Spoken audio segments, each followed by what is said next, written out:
Black Phone 2. It's about to drop in theaters. Anthony and I saw it early. Let's do a spoiler-free breakdown and review of the film. Anthony, give me your immediate thoughts to Black Phone 2. I had an awesome time. I think for a horror sequel, they mixed it up enough. They added some new elements. They built on the lore.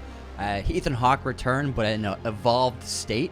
I really like how they've built upon the first film. I love the winter setting. I love the camp setting. This film, as I was watching it, it felt like it was a really great calling card to the great B slasher movies of the 80s and 90s. We grew up watching a lot of them, as well as like combining really great filmmaking techniques. I love the old film format for the dream sequences. Overall, it was a really good time. I gave this a 4-star rating on Letterboxd. Also, I met the cast.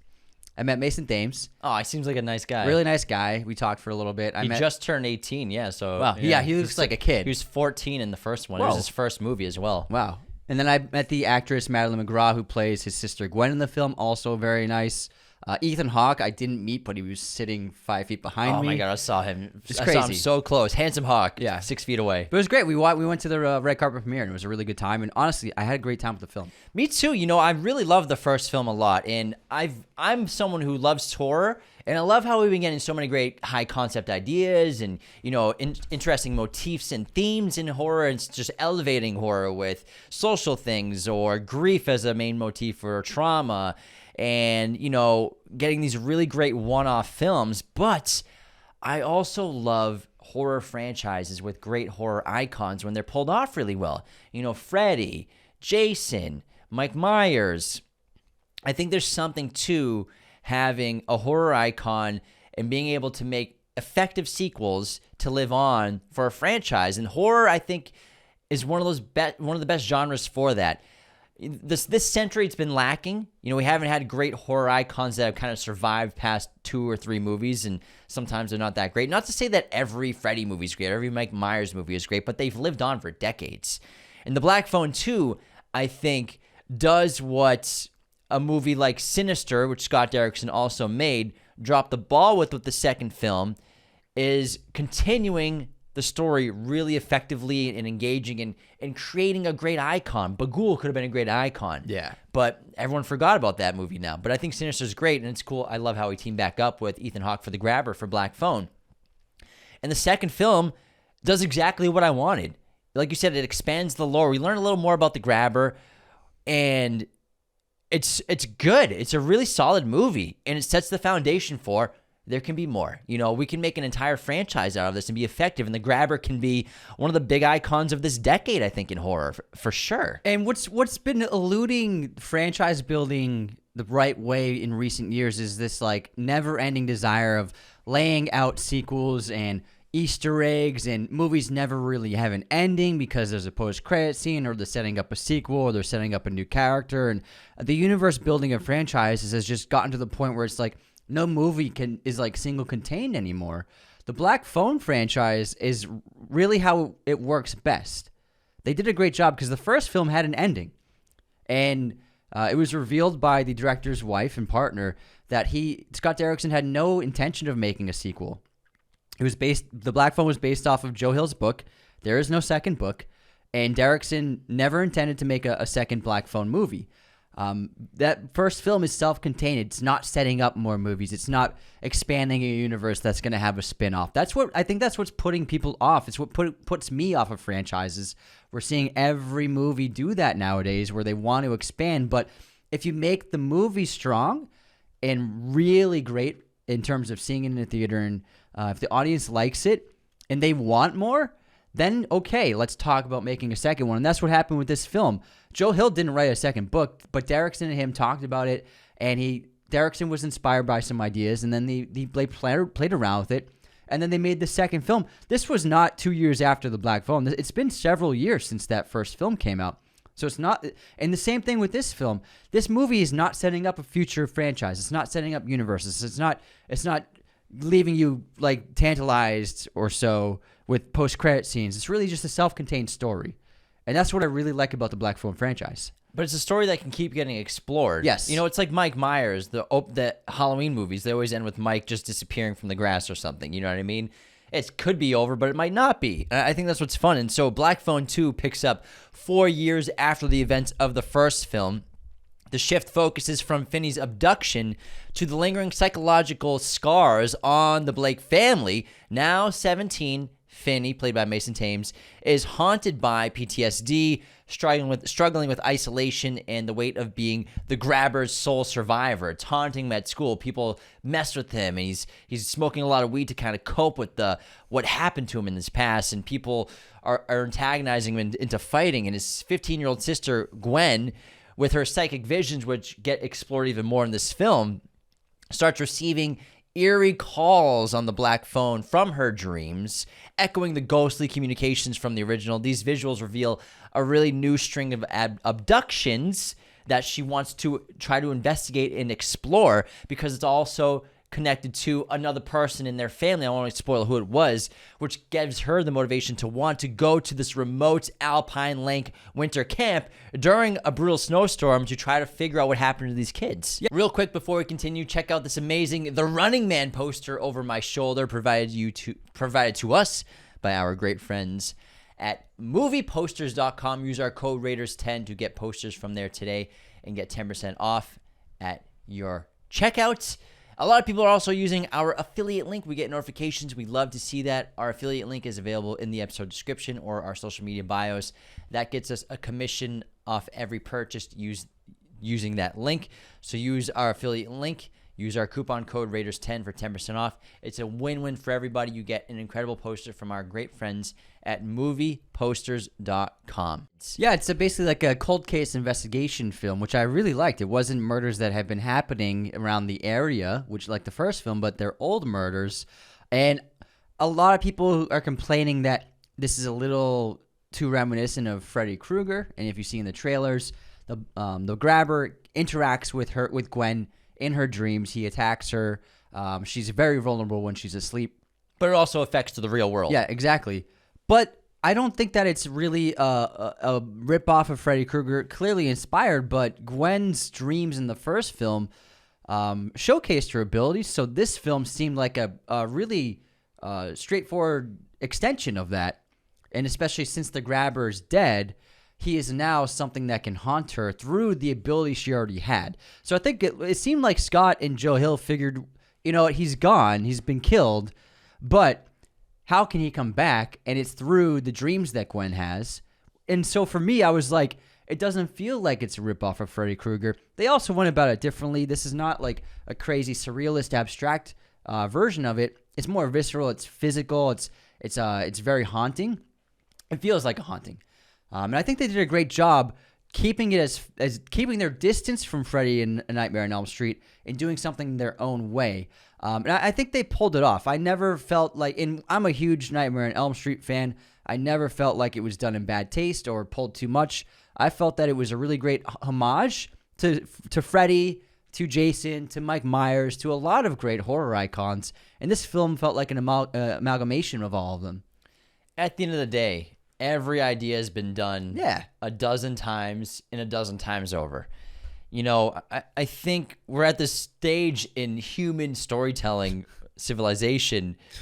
It's been going on for a while. You know, movies and books have been getting written for a long time. And there's only so many new ideas that you can come up with these days, I think, which is why it's always fun to get something new. Mm. So I don't think that it's copying Nightmare on Elm Street. Like you said, it's done well. It's done differently. It's not surreal. It's not the grabber turning into a guy with huge arms or a snake or licking a girl through the phone. It's done in a different way that grounds it more into like, what if you were actually being haunted in your dreams? Shot in the 8mm film, which looks so good. Yeah. And I really loved seeing that format in this movie. I think it really played so well in the theater. On the big screen, it looks like all the graininess of the Super 8 really added to the dreamlike quality. It really looked terrific. And so for me, because like you said, they incorporated the dreams in the first film with her, and then watching the movie as Freddy's interacting with her in her dreams. The grabber. As the grabber is interacting with her in her dreams and it's affecting the real world, which is in the trailer. It's not spoiling anything. No. I think it was done a little differently to the point where it's okay. It's okay with me. You know what I mean?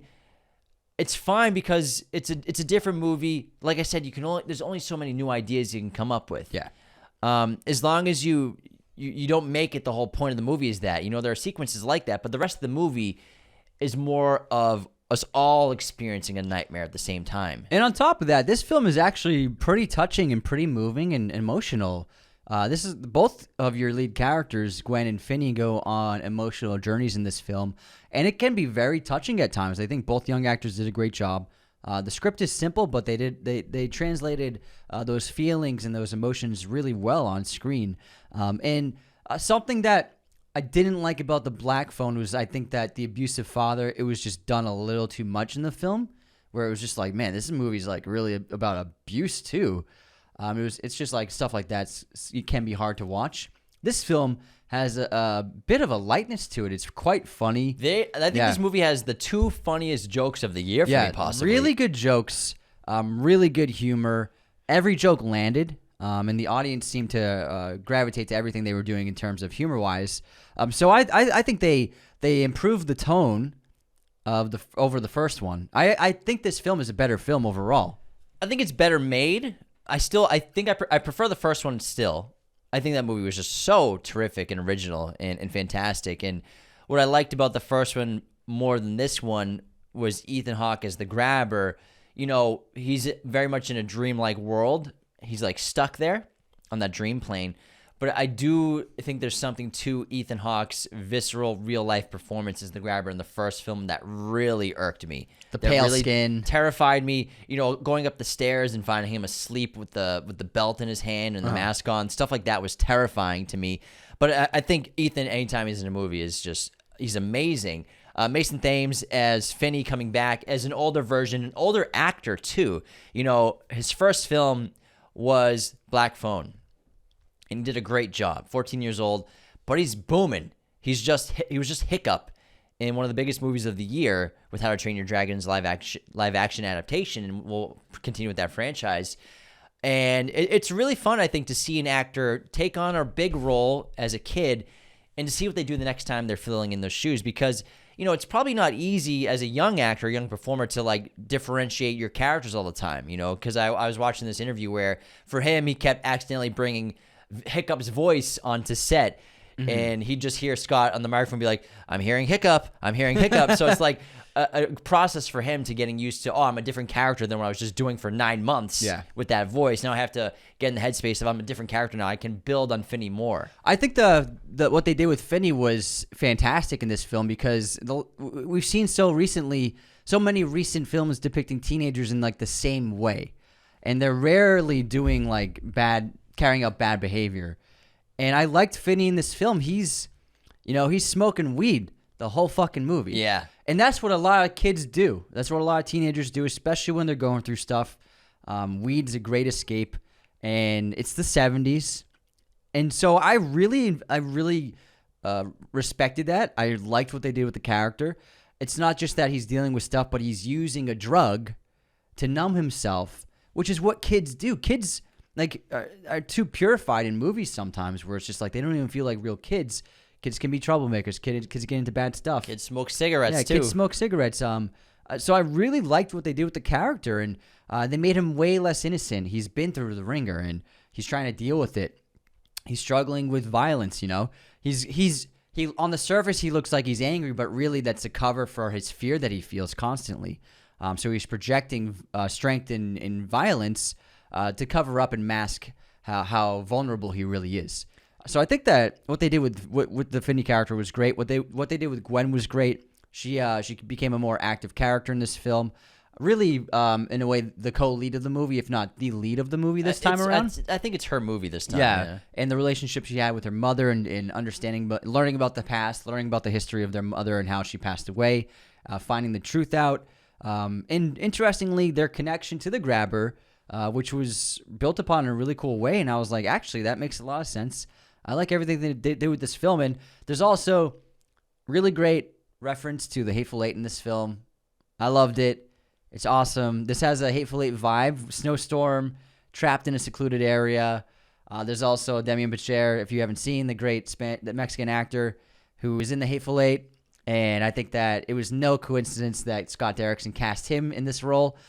He's perfect in the role, but also it's just felt like a great nod to The Hateful Eight in Bob. Senor Bub. Senor Bub. Minnie's haberdashery. This is not Minnie's stew. I agree. That cracked me up. When people see the movie, they'll understand what we're talking about. The rest of the cast is really good, too. We have a couple of other newcomers. Ariana Rivas plays one of the girls at the campsite who works there as well, and I think she did a really solid job. Mustang. But overall, I like the film a lot. I think, though, it did suffer from a bit of a lull around the midpoint. Quite a lot of exposition here and there, but I think the pacing, it got slowed down quite a bit. And I think it had a great first act and an excellent third act. But I think there was a bit of a lull halfway through the film. It felt like it could have been trimmed up a little more, in my opinion. But it didn't stop me from enjoying the movie. It's got some fucking dark stuff in it, guys. It's brutal. The murders are brutal. I mean, it is really brutal. I mean, Scott Derrickson likes killed little kids in his movies. I hope he loves his kids. Yeah. I'm sure he does. He's a great dad. But it's pretty gruesome, guys. It's gonna hit that factor that you want in a horror film. It's gory. It's bloody. There's some great stuff. I love the ice skating. The grabber ice skating was just great to see. I want to go back to references. Obviously, we brought up Nightmare on Elm Street, of course. The Shining, I think, is another movie where visually we got references to that same kind of thing, Snowstorm Outside. I just actually revisited it the other day, so I was thinking about that when I was watching it. I was like, oh, this kind of reminds me of the grabber in different ways. Deveney! Also, Curtains. It's a horror movie from the 80s, slasher film. A very similar motif of a slasher with a mask on, skating on ice to kill prey. So I think there's definitely nods to that, which I think is a lot of fun because it's a very, really unknown horror movie, I think, from that era. But so it reminded me of that. A little cheesier looking. Wait, it's like B horror, yeah. But I think that from a technical standpoint, the movie's just so well made, and I like how I'm assuming they shot on a lot of sound stages. I'm sure they went to on location. I'm going to look up where they shot right now because I'm so curious. I'm still thinking about it, but I haven't looked it up yet.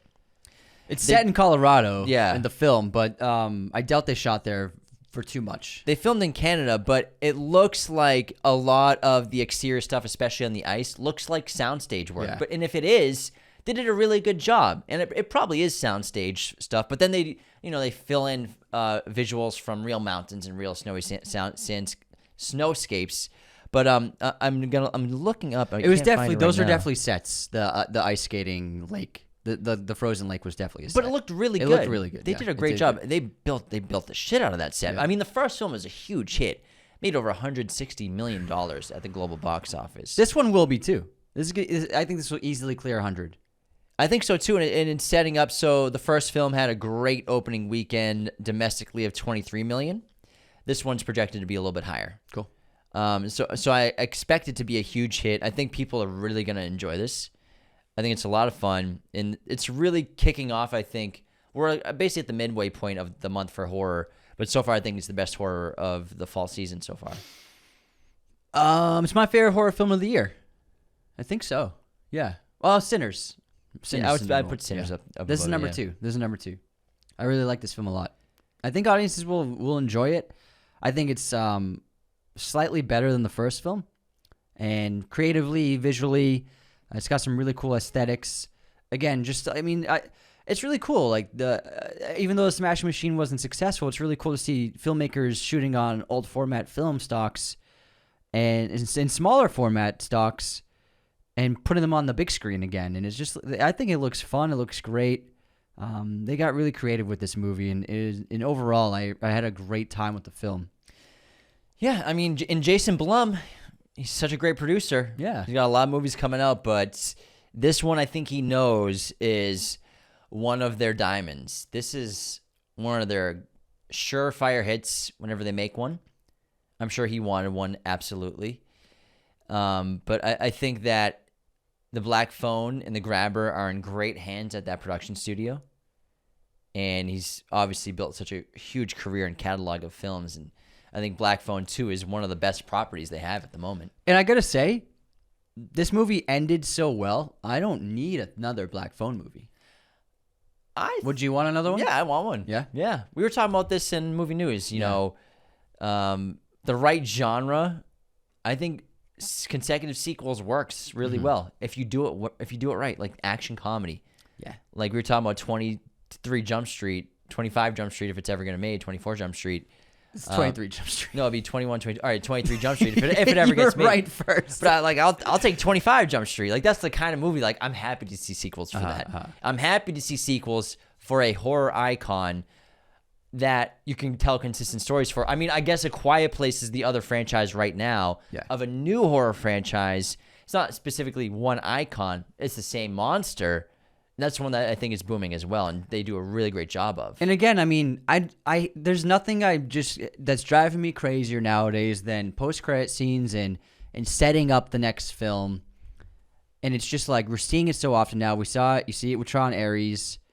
It's like just make one good self-contained movie, and if it's great, then make another sequel. But earn the sequel. Don't say we're gonna make a sequel before you earn it. If that makes sense. Well, I mean, we talked about in our Tron Ares episode because they're setting up for a sequel. They're not going to make it for 15 years. Exactly. Probably. That one won't get made for 20 years. Like, The Black Phone never set up a sequel. It earned a sequel. You know what I mean? There's a big difference. And that's why I think it works really well as a second film. It's performing well critically and with audiences. There've been some premiere screenings, and obviously we saw its 81% score for critics on Rotten Tomatoes. IMDb, it's a 7.3, which is solid. I think really solid for horror movies. That's really good for horror. Especially for a horror sequel, 7.3 in IMDb's excellence. It's a 3.4 on Letterboxd, another good score for Same horror as the movies. first one. So I think that people are going to enjoy it. I think Ethan Hawke is such a draw. Yeah. And he's really great in The Grabber here. You know, we get a lot of his voice in this, and also the lore and going to the past of the Grabber. So we'll see other versions of the Grabber in this movie because these boys were killed years before. And like Anthony said, it's cold case investigation of what happened to those boys. So it's interesting to explore the Grabber a little more. But I think you guys are really going to enjoy this movie. Yeah. I had a lot of fun. Yeah. Really good scares. It's very funny. The production design is excellent on this movie. Exteriors It's a and good-looking interiors. It really is. Yeah. The camp looks terrific. I love the aesthetics of the heating lamps with the bunk beds, those red curly things that I remember from old the hot coal oils. old heaters that, you know, were just fire hazard 101, but I mean, that's what They used had. it as practical lighting in this. It was great. It worked excellent. The rest of the cast is entertaining and fun. The kids feel like real kids, you know. Finally. There's kids kissing in this because that's what kids do. They like, oh, I have a crush on you. I have a crush on you too. And a kiss got a round of applause in this movie. It did. It got a round of applause. People like to see this stuff. So I mean, and when it's earned. yeah. So I think it's very endearing at times, and they walk that tone really well of being horror as well as a good family movie of this brother and sister who've been through so much, whether it's the suicide of their mother from the past, the abuse of their father and his alcoholism in the past, as well as Finney's trauma from being taken by the Grabber and killing the Grabber, as well as his sister Gwen now dealing with the dreams in a more visceral and more powerful states. How all these things have torn their family apart, but they try to stay together as a unit. I think that's really one of the great parts of the movie. Well said. That was so well said. So good. This is a great time, guys. Yeah. Black Phone 2, such a good time. Thanks so much. As always, go to movieposters.com, use our code Raiders10. They provided this amazing Black Phone 2 poster over my shoulder. Our affiliate link will get us commission. That's in the episode description as well. Do all the things that help our show. Patreon.com/Raiders of Lost Podcast to get bonus episodes, access to episodes without the ads. Our Discord's there as well. YouTube memberships, you get access to episodes early. You can watch this before everyone else, which is super cool. Subscribing on YouTube as well. Leaving those comments, likes, and following us on Instagram, TikTok. The content engagement is so key to our success. This is how we pay our rent, everybody, is the podcast. So if you could share us, that'd be great. In the meantime, take care. See you next time. This episode was executive produced by our chosen one patrons, Nicholas Martin and Jacob Kossler. Raiders of the Lost Podcast is a Mirror Image production.